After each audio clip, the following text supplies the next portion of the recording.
نحمده ونصلي على رسوله الكريم أعوذ بالله من الشيطان الرجيم بسم الله الرحمن الرحيم رب اشرح لي صدري ويسر لي أمري واحلل عقدة من لساني يفقه قولي واجعل لي وزيرا من أهلي ربي يسر ولا تؤسر وتمم بالخير وبك نستعين يا فتاح ربي زدني علما ربي هب لي حكما وألحقني بالصالحين ربنا آتنا في الدنيا حسنة وفي الآخرة حسنة وقنا عذاب النار يا أول الأولين يا آخر الآخرين يا ذا القوة المتين يا رحم المساكين يا أرحم الراحمين حسبنا الله ونعم الوكيل اللهم إنا نجعلك في نحورهم ونعوذ بك من شرورهم اللهم منزل الكتاب سريع الحساب اهزم الأحزاب اللهم اهزمهم وزلزلهم آمين يا أرحم الراحمين.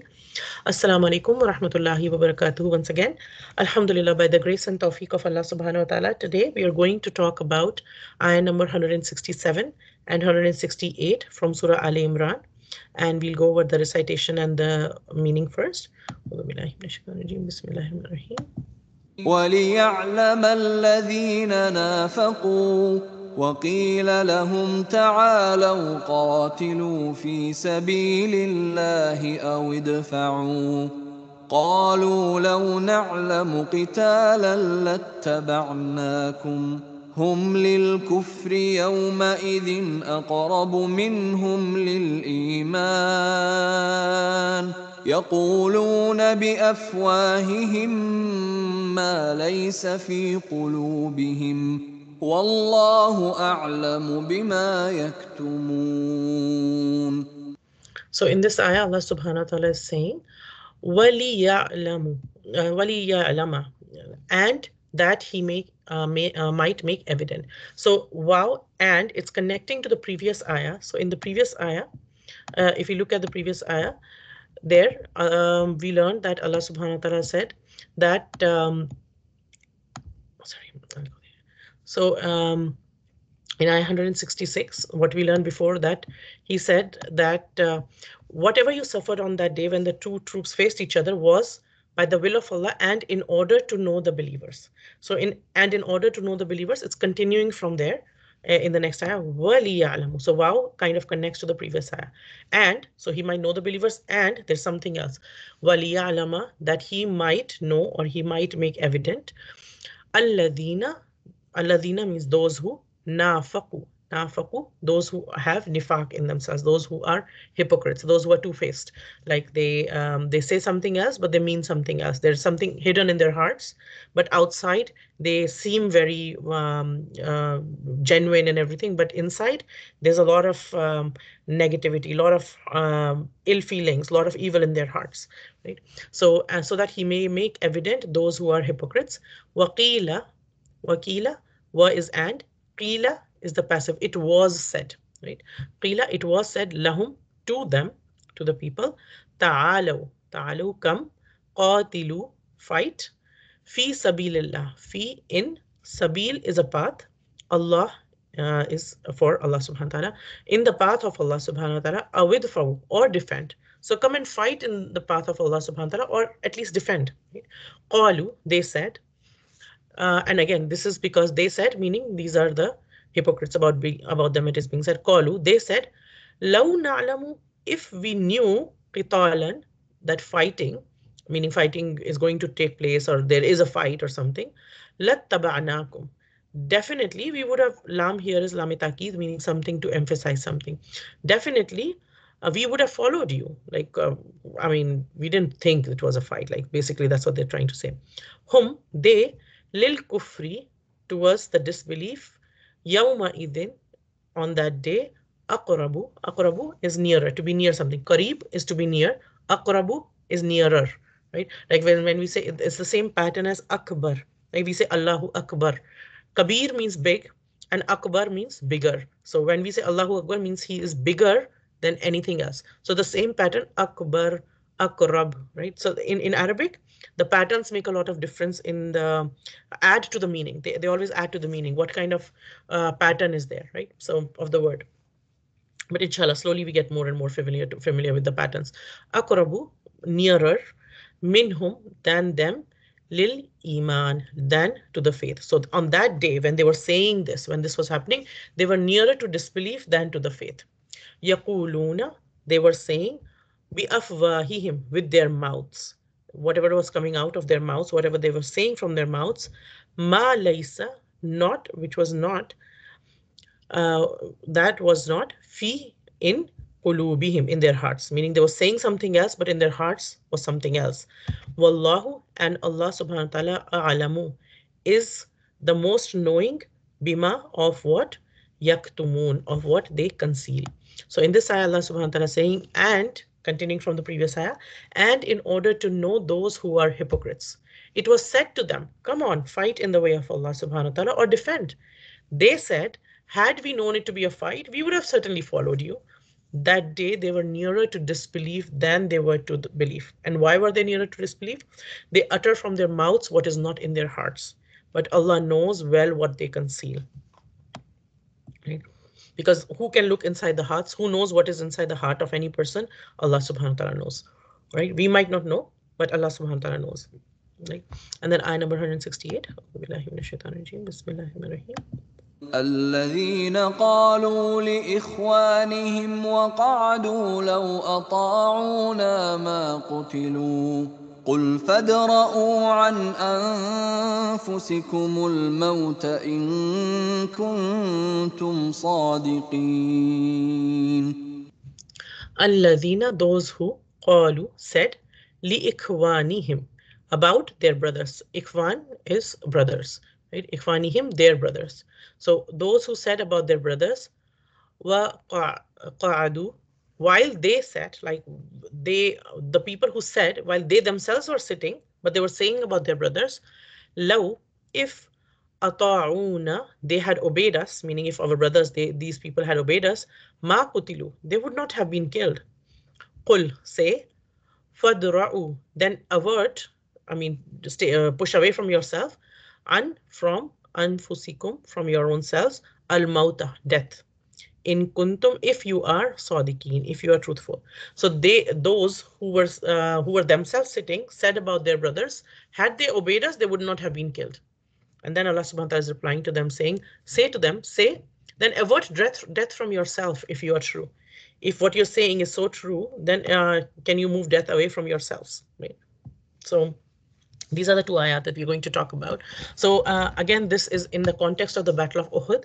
That Battle of Uhud happened. So after the Muslims had migrated from Mecca to Medina, and they were a year after that, Battle of Badr happened, in which the Muslims had a miraculous victory, and it was almost like everybody kind of like it was a victory that shocked people, and it even shocks people today. Historians, when they look back at it, it is very shocking because they had very little resources, and yet they were very victorious in that. And then when it always happens when something's rising, like they say that a lot of people they salute to the rising sun, right? So it's like when something's gaining power and everything, people who just care about power, they will stick to that, whoever they feel is getting more powerful and everything. That happens in every day and age, and that happened at that time too. So a lot of people became Muslims, a lot of people came to Islam, but their motive was not real. Their heart was not in Islam, but they wanted to be where the power is.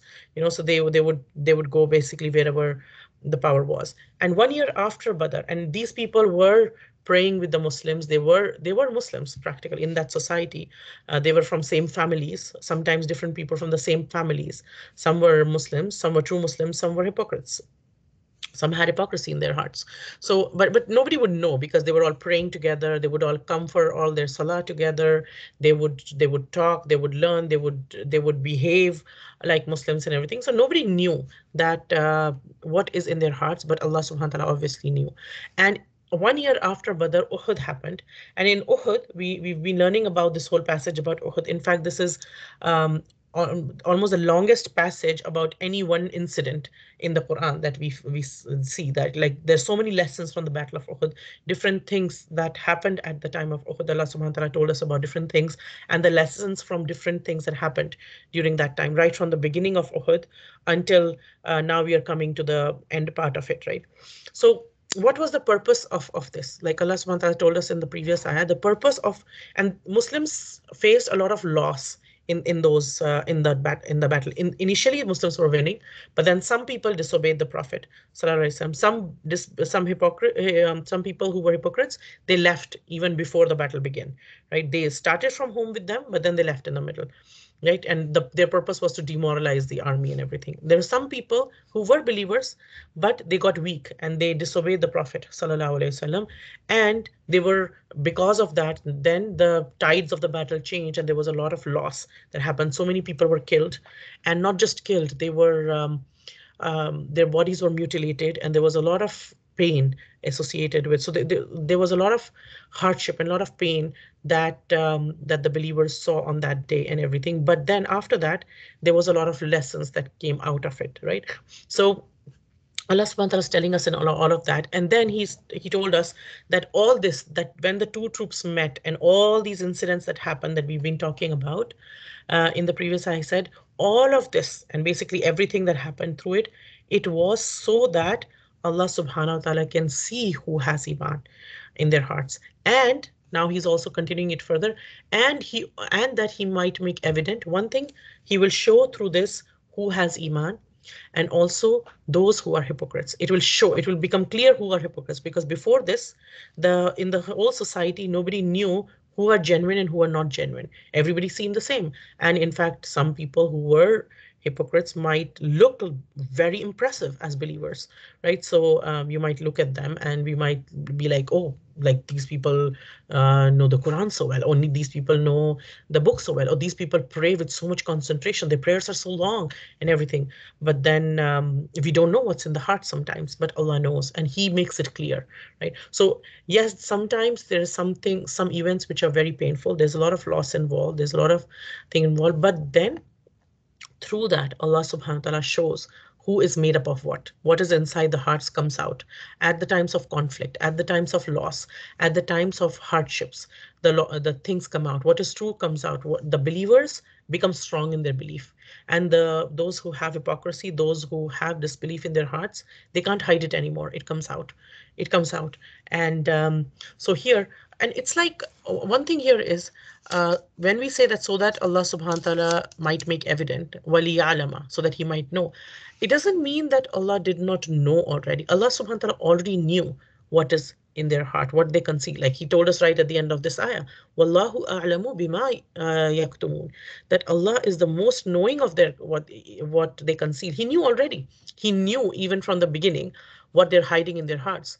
But what does it mean that when then Allah subhanahu wa ta'ala is saying so that he might make evident?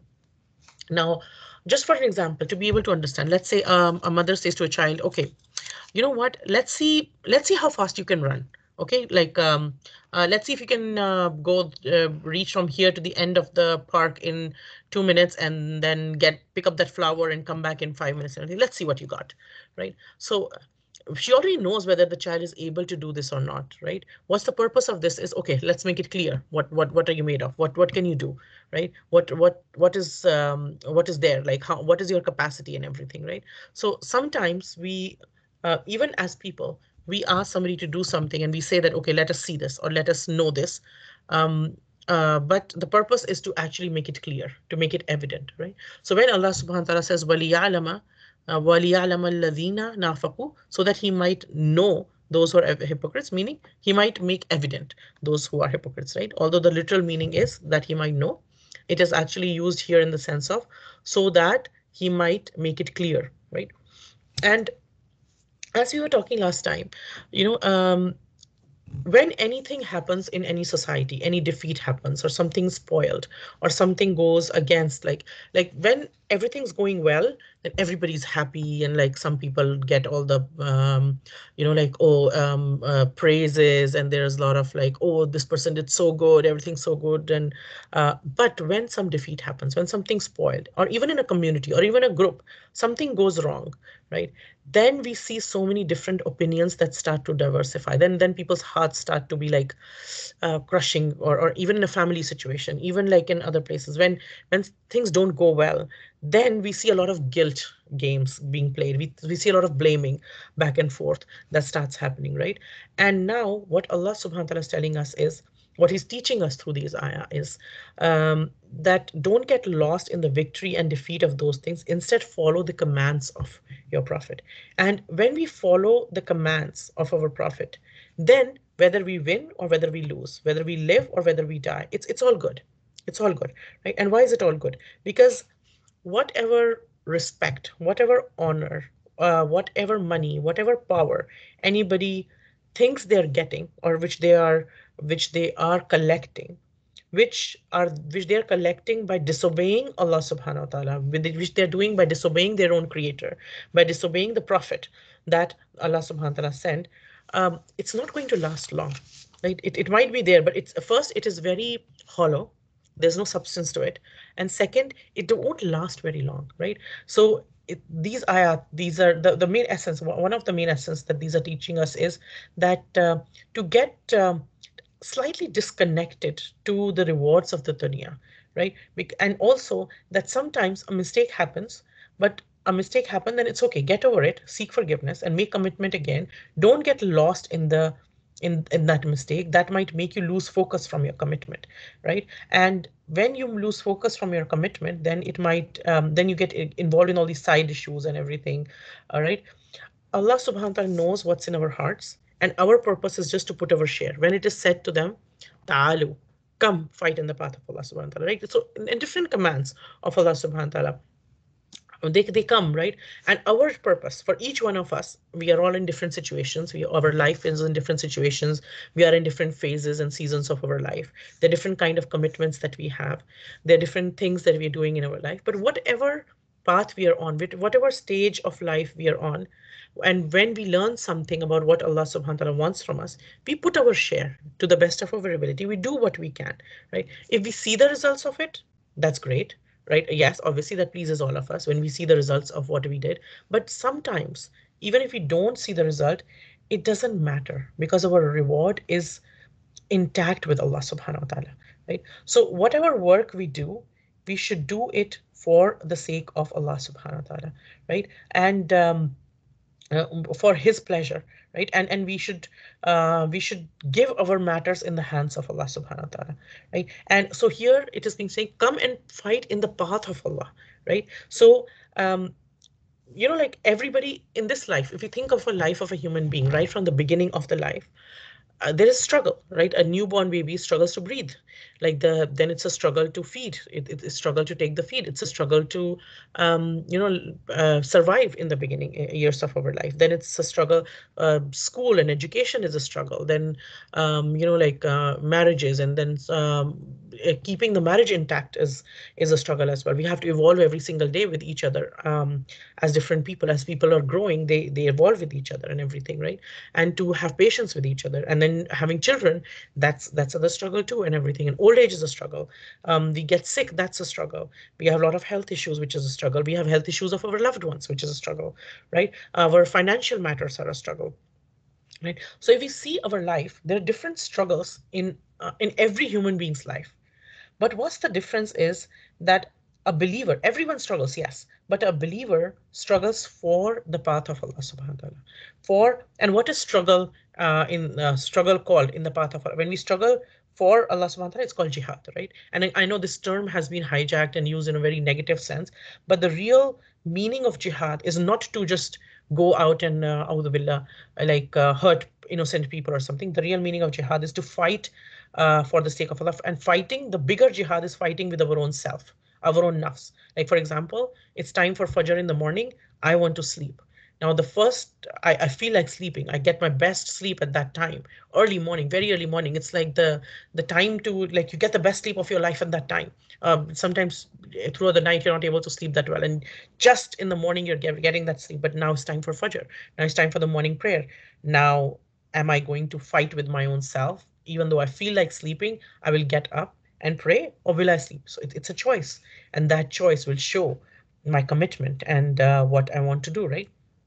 A believer does things for Allah subhanahu wa ta'ala and for akhirah, not just for the dunya, right? So when a believer does things, they're like a believer make when they believer makes certain sacrifices, right? Then they know and they have this firm belief that if I have done this for Allah subhanahu wa ta'ala, then whether I see the result today or don't see the result today, Allah subhanahu wa ta'ala will not waste my effort, right? Because I did for Him and I did to the best of my ability. Yes, it might be a broken effort. Yes, it might not be as good an effort as I could have done, or it would never be as good as Allah subhanahu wa ta'ala deserves. Like we can never do enough for the one who's created us, who's taking care of us, who's managing every little cell in our body and every little inch of the universe around us, right? He's taking care of every little thing for us. How can we thank him enough? How can we do enough for him? But no matter what little I'm able to do, and no matter how much full of mistakes or shortcomings that is, Allah subhanahu I did it for him and he will not waste it. Also, even if I'm not alive anymore, even if I don't stay anymore, then Allah subhanahu wa ta'ala will make somebody else my sadaqah jariyah. If somebody is on the right path and they are taken away, they pass away or they're killed and everything, then Allah subhanahu wa ta'ala, if they were on the right path, Allah subhanahu wa ta'ala will make others stand up who will take their mission forward. He will make others stand up who will take the mission forward. So when it is said to them, come and fight in the path of Allah, or so it is being said about the people who were the hypocrites who were, and there are two opinions about this. One is like it's about the hypocrites and also people who were weak in Iman, right? And it was said to them, come and fight in the path of Allah. Okay, or if you can't even do that, like, yes, there are different people who strive for akhirah and everything, but a person who doesn't believe fights for dunya. They also struggle, but they struggle for the sake of dunya, for how much money they're making, how my business is doing. Is my business doing good or bad?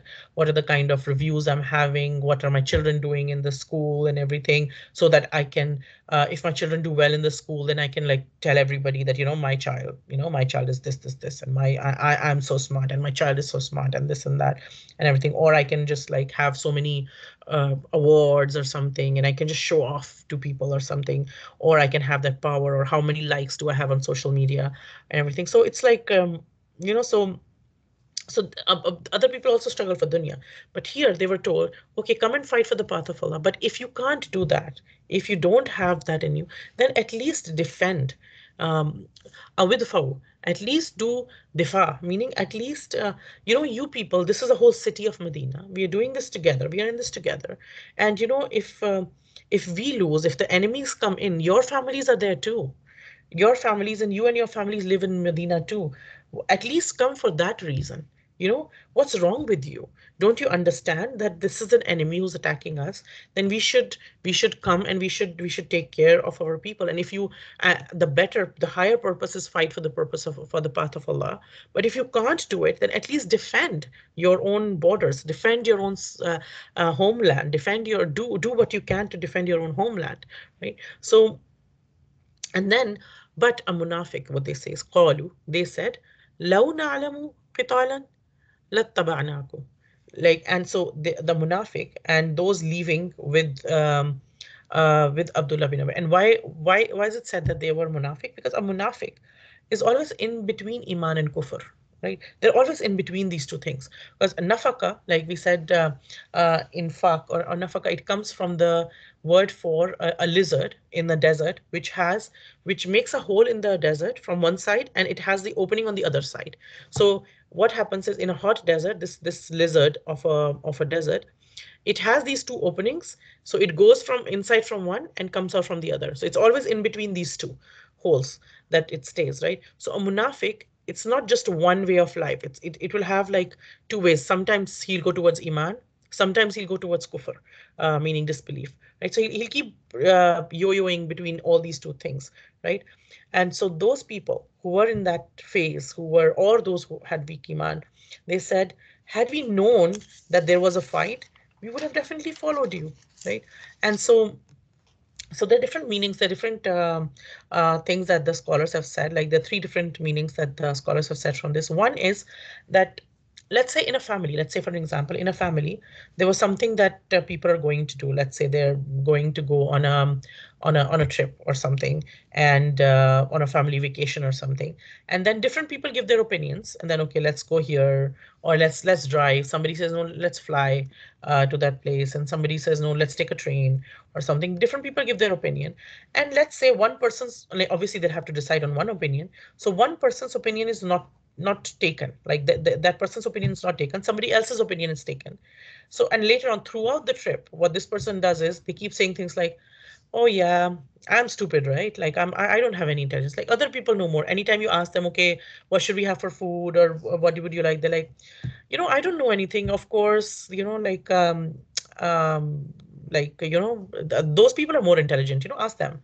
Obviously, do they really mean that they are more intelligent or they're stupid? No. What they're trying to say is, you didn't listen to me. Why are you asking me? I'm not going to cooperate now because you didn't listen to me, right? So it's a sarcastic comment. There's a lot of sarcasm in that comment, right? So what they're saying is basically, we don't know things.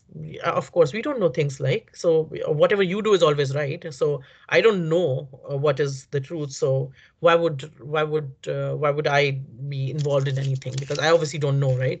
So what they're saying is, قالوا لو نعلم قتالا, if we knew fighting, like we obviously don't know, right? Like because Abdullah bin Ubay had said that let's fight from inside Medina.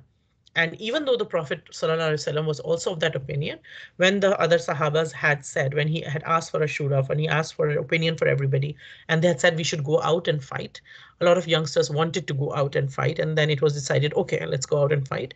Then, um, then Abdullah bin Ubay was like, okay, my opinion was not taken, right? So obviously, I don't know anything, right? So it's saying in that context, if I knew fighting, I obviously don't know how to fight, right? You guys know how to fight, so go ahead. Why should my opinion was not taken? Why should I come, right? So these people, and they were talking, the people who were leaving were talking in this way: you didn't take our opinion, so what's the point, right? And another meaning was also in a sarcastic sense, like if we knew fighting, meaning, is this a real battle or what? Like we are 700 or 1,000 to begin with, and 700 that were left after 300 left them, and the army in front of us, we're not even prepared for the battle. The army in front of us, they have been preparing for revenge for a whole year. They have been preparing for revenge for a whole year. They have all the arms, they have all the ammunition, they have everything, they have all the resources, they have all the money, they have all the power. And we are just a handful of people with no resources, nothing. This is not a real fight, it's a suicide mission, right? And we are not interested. Come, like, all these people are going to die. You're all emotional fools. So even uh, you just came to Medina a couple of years ago. You've not even settled well and worked towards things in Medina, and now you've started engaging in wars and this and that. Like, come on, this is not real. Like, be real, be practical. What are you doing, right? And in his heart, what he wanted, and like Allah subhanahu wa ta'ala says, he knew what was in the heart.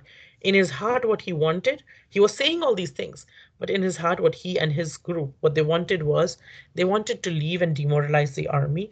They wanted the Muslims to die so that he could be the leader again. His purpose was to become the leader of Medina, right? And the third meaning that people have taken is that those people, somebody who has, like they say, when you point one finger at somebody, four fingers point at yourself, right? So um, these group of people, they had malice in their hearts. Basically, they wanted power. They were hungry for power. They were hungry for leadership. They were hungry for influence that they had in the society before the Prophet ﷺ came there, right?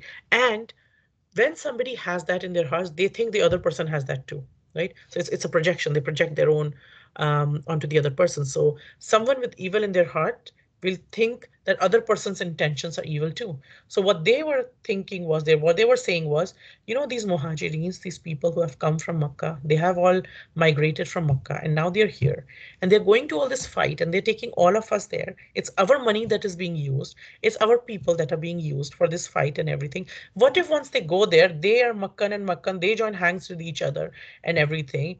And this so those people belong to each other, right? Like, what have we got in this? What is this fighting for us, right? Because this concept of Islamic brotherhood was very strange to them, right? Why was it strange to them? Because until then, it was a tribal society. The society at that time was a very tribal society, and even today, we can think of today in terms of nation states as opposed to tribes, right? It's like, okay, I have this country's passport, I'm this country's citizen, I'm this country's citizen. So it's like, okay, we are both this country's citizens, right? So it's like, nowadays we talk about of it like that. Okay, there is some the nationalistic pride and everything that's made like into a whole big deal nowadays, right? But this concept of Islamic Brotherhood, which um, which um, which did not look at these boundaries of tribe, which was people from different places in the world were connecting together and standing up for each other, and even ready to spill, like give their own lives for each other and fight and be killed also for each other, which it was very strange for them. It didn't make sense to them. So they were like, what is fighting? Why are we, and what if they join them? Then we are left, and what are you guys doing? Right? The people from Medina, they were thinking like that, right? So they were making all these sarcastic comments and all these things, and so there are all these three meanings that are taken. But if you think of all of these meanings, then all these are kind of false excuses, right? False excuses for not going to fight, not being the part of the uh, group that was defending their own city and everything, right? So, and these people who were making all these comments, and similarly, even in today's day and age, we will see people who will make sarcastic comments if any of us start to learn more about our salah, about our religion, seeking more knowledge and everything. And a lot of the comments that we'll hear, and sometimes we will all hear them without fail, we will all hear them, but sometimes from the people very close to us as well. The purpose of those comments at many times would be to break our courage, to break our commitment, right? And then what does Allah subhanahu wa ta'ala say? That those people on that day were nearer to disbelief. Yes, their hearts are between belief and disbelief, but on that day they were closer to disbelief than to belief. So when somebody tries to break your strength, somebody tries to break your and mine courage, somebody tries to break your and mind patience and perseverance on this path, because it will need patience and perseverance, because Allah subhanahu wa ta'ala will test us. We will be tested. Each one of us will be tested. And when we are tested, then what are we going to do? Right? If when a setback comes, and setbacks will come, when a setback comes, will my heart be broken and then I will not be able to do anything? Or will I focus on what I need to do? Right? And even sometimes what happens is, sometimes some people, and again, in a whole society, not everybody is at the same level of iman. Even amongst the believers, there are people of different levels of iman. So some people who were believers, they were not hypocrites and everything, they were believers, but on that day they were like, oh, we would have followed you and everything, meaning we would have done all these things and everything, but they might have left, or they might have disobeyed, or they might have been of that group that started running in between the chaos or something, right? So on that day, Allah subhanahu wa ta'ala is saying that they were nearer to disbelief than belief, meaning sometimes, even for a healthy person, let's say the sugar increases. Along with sugar, what happens is blood pressure, cholesterol, other things follow, right? The car, one part of the car spoils, and other parts start to seem crooked too, right? So what do we do in Islam is, Islam always teaches us to go to the root of the problem and just to correct it. Then everything else will fall into place, right? And changes do not come overnight. Changes do not come overnight, right? So what we are told is that we keep moving and we keep doing our bit and everything, as per the disbelievers, as per the people who are trying to shake your what your shake you from your path, to take you away from the path. And again, Islam is teaches us that this is a path, right? There's our destination is Allah subhanahu wa ta'ala, the akhirah, the jannah, the paradise, and the pleasure of Allah subhanahu wa ta'ala, right? That is our purpose, that we are doing everything for. Why are we fighting in the path of Allah subhanahu wa ta'ala? Because we know each one of us is going to meet Allah subhanahu wa ta'ala, but am I ready to, do I have anything to show when I meet Allah subhanahu wa ta'ala? That's the purpose of the life of a believer, right? That what will I show, that what did I do in this life that you gave me, Ya Rab? I tried, Ya Rab, I tried, right? So I want to have something to show, my Rab, right? So, and if other people come around us and they are saying things like this that are trying to shake us and everything, then Allah subhanahu wa ta'ala teaching us that don't worry, whatever they are saying, these things that they're saying, what people who have nifaq in their hearts, they might be saying, it is just something that they're saying from their mouth. They themselves know what they're saying is lying. They themselves know they're lying, but they're just saying things from their mouths just to like make excuses for different things and everything, right? And as per the believers, if we take it in the sense of the believers, that okay, some mistake happened and everything, then what is the lesson for the believers? That yes, there's a mistake that happened, but it was a temporary mistake. Now move on. When we walk on a path, then our feet do get some dust on them. It's natural when you're walking on a beach, let's say, or when you're walking in a garden or something, then you will get some sand on your feet or something. Then don't stop, keep walking, and then it will fall off eventually, right? So the Prophet ﷺ is being told that don't worry, all these people, these are if it is the disbelief, if the hypocrites, in the sense of hypocrites, then don't worry, it's like the thing they're saying there from their mouths, and what is inside will come out. If we think of in terms of the believers who are a bit weak in the faith, then the Prophet ﷺ is being told all these people, they're just saying it out of weaknesses. It is temporary. Their hearts are clean, and this happened. And their hearts, the people whose hearts were clean, what happened was they got conscious of their mistakes. They accepted, they acknowledged, they cried, they felt guilty, they sought forgiveness from Allah subhanahu wa ta'ala, and alhamdulillah, they carried on. And they learned a lot of lessons from this, right? And this characteristic of nifaq we even find today and everything. But if somebody thinks that death comes from going to the battlefield and everything, then that part is clarified in the next ayah. In the next ayah, it is said that Allah subhanahu wa ta'ala said that those who said about their brothers. Now again, if you look at the society in Medina, everybody, it's not like we know that this person is a hypocrite and this person is not. No, we don't know, because everybody is believers. They're all together, they're all praying together, they're all living together. It's people of the same family, let's say two brothers, or the same family, right? So one is saying to the other, like or about the other, that while one didn't go to the battlefield, they're like, no, no, no, I don't want to go, this is not real fighting, like I'm not going to go. Or they didn't listen to me or anything, like, so they didn't go, or they went and came or whatever. And another of their brother went to the battlefield, or he went somewhere and he got killed.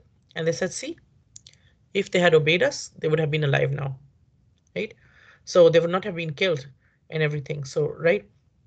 So they said about those who got, basically what they're saying this about is those who went in the battlefield and who got martyred, those who were killed by the enemies and everything, and who became shaheed, who became martyrs in the path, right? So, like, let's say we all went on a, like you're talking about the family trip or something, everybody went on picnic and some turned back.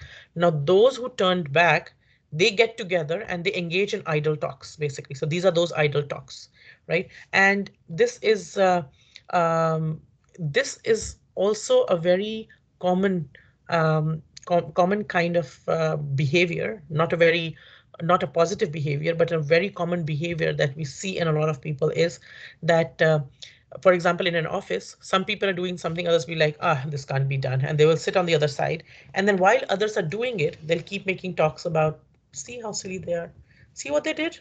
Ah, so unpractical, so silly. Like if I were there, I would have done this. Now, do they do it? No, they don't even get in the field to do anything, but they are experts and at making expert comments, right? And today we live in that culture too. Everybody has opinions and expert comments about everything, especially those people who never do anything, right? So there's some people who do stuff, and there's some people who sit and talk about what's wrong with other people who are doing the stuff, right? So they're saying in Hindi, it's called जो लोग मैदान के गाजी नहीं होते वो बैठकर तस्करे करते हैं, meaning those people who are not in the field, they are experts in sitting and just making comments about uh, about other people and other things who are actually doing stuff, right? And so what these people are saying is, you know what? These people who went to fight and everything, what did they get out of it? They lost their life, right? And look at their families now. Poor thing, they're suffering. What did you get out of it? What was the point of all this fight and everything? What we learn in our deen is this attitude of sitting and making empty comments, while not criticizing this one, criticizing that one, not doing anything yourself, but criticizing everybody who's doing whatever they're trying to do. Yes, if somebody does something, there will be mistakes in that. Of course, we're human beings. Each one of us, we cannot do things like perfectly to the dot, because we don't know other situations and everything. Sometimes we take calculated risk. We do what we feel is the best at that time. Sometimes that works well, sometimes it doesn't, but we do what we can, right? So one is one kind of discussion that happens about certain tasks that is being done is, okay, something happened, okay, now let's take a practical feedback, and okay, any appreciation, any mistakes, okay, let's see how we can correct it. And like all the people who are working, or all the people who are part of the team and everything, they get together, and when something's done, they get together and say, okay, what worked for us, what didn't work for us. Let's try to negotiate things in a better way. Let's assess everything. That part is good, because now everybody who's involved actually gets together and say, okay, what can each one of us do to improve the situation, or to improve the condition, or whatever task or field or whatever work they're trying to do. But another kind of discussion, that we're not talking about that kind of discussion here. The kind of discussion talking about is that is done when somebody's not doing anything, but just making a commentary, sitting on sides, right? And making negative commentary, like putting down others, saying, "Ugh, like, why you like, come on, that's useless. Why are you even doing that? Like, so just putting people down all the time, and finding faults with everybody while themselves doing nothing, right? So about this, what Allah subhanahu wa ta'ala is teaching us is, when those people did that, so the lesson was for them, and by extension the lessons also for us. When people around us do that, right, then don't take it to heart, right? The real thing is, the real wealth is the wealth of iman. And if you are working towards that wealth of iman in your heart, then don't worry about the words that other people are saying. Sometimes by their words, they will themselves reveal their own motives, what is in their heart. Like for example, when those people said about their brothers that if they had obeyed us, they would not have been killed. What did they reveal by saying this? By saying this, they reveal that their real purpose, they revealed their own cowardice, they revealed their own hypocrisy, and they revealed that although they were saying we don't know fighting, or like we don't know this and everything, we didn't know they were going to be fight. Otherwise, we would have joined you. We thought like it's just empty scare. That's why we came back and everything. So by not joining the whole city, when basically there was a charter that the whole people have to defend the whole city, and they said no, or they make excuses and everything by not joining in that. What they actually showed, and through their words, what came out is the real core of it was the fear of death, right? That they were like, oh, this looks like a big army. I don't want to die. Like, I mean, this Iman thing and everything, like until it works and gives me benefit, I go for the prayer along with these Muslims, and then everybody kind of praises me and everything. That part is good. I like that part, but like sacrificing myself or my property and my life, like, no, I'm not doing that. Like, so there's that fear of death and everything, right? So what Allah subhanahu wa ta'ala is replying to that fear of theirs, and subhanallah, that's some things only Allah subhanahu wa ta'ala can say. It's like His Majesty. He's the one who gave life, and He's the one who can talk like that. None of us can talk like that to each other. But Allah subhanahu wa ta'ala is Allah. He can say that. And what He's saying is that if you're so scared of death, if you're so scared, oh, if you go there, you will die, or what if you did this and you might find, then you know what? Try to stop death from ever reaching you if you can, right? If you didn't go, then you think you'll never die, right? Will you be able to stop death from coming to you at any point, right? So what we are learning is, a lot of times, those who do a lot of thunder, they don't actually rain. The some clouds who actually make a lot of thunder, they don't rain actually, right? So what we are being told is, people around us like this, then don't get upset. You keep walking, right? And even if you don't reach the destination, even if um, you in your life you're not able to see the destination, as long as you live and you leave this world on the path, then you're good. Then we're good. As long as each one of us stays on the path of Islam, and on the path of pleasing God, the God who created us, the God who takes care of us, the God who provides for us every single day, right? So as long as we're able to get out of our comfort zones, or for laziness, and our and things that take us towards nifaq, right? Then we'll be able to carry on. Then we'll be able to go ahead. And then as far as death is concerned, those people who stay in the homes, do they not die? right? Even and if you go in the, if you go and live in very strong forts and fortresses and everything and go and hide there, if death is going to come to you, it will come anyway. And it is said that when this ayah was revealed, one of the narration, it is said that around 70 of the hypocrites, they actually died in Medina on that day when, for different, whatever different reasons or something, they died while they were in Medina, and they didn't go out to fight and everything. But Allahu Alam whether this. So this is one of the things that is said. And just to conclude, like there's a small story that is said, and again the purpose is just to understand.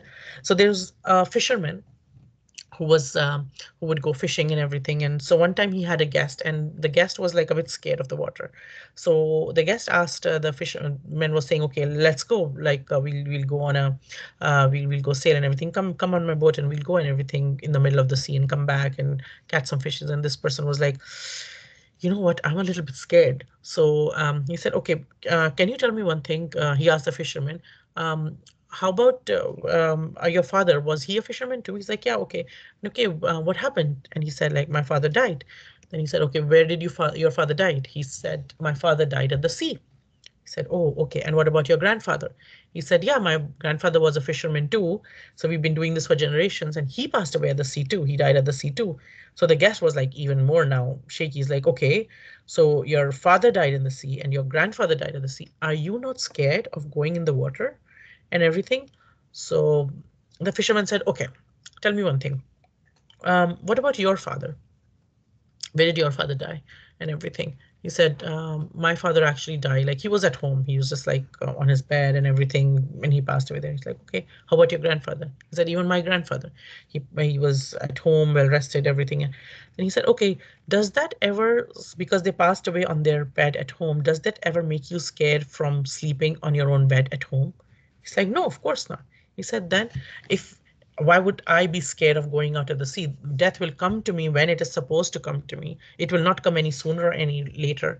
And everything, whenever Allah subhanahu wa ta'ala decrees for death to come to me, it will come to me at that time. It will not come to each one of us. Death will come at the very moment that it has been decreed, not a second before, not a second late, right? So the what we are learning in this ayat is what Allah Ta'ala is teaching us is that we cannot avoid death, and that it is not a reason to be to stay away from the path, nor should we let people who make such talks take us away from the path.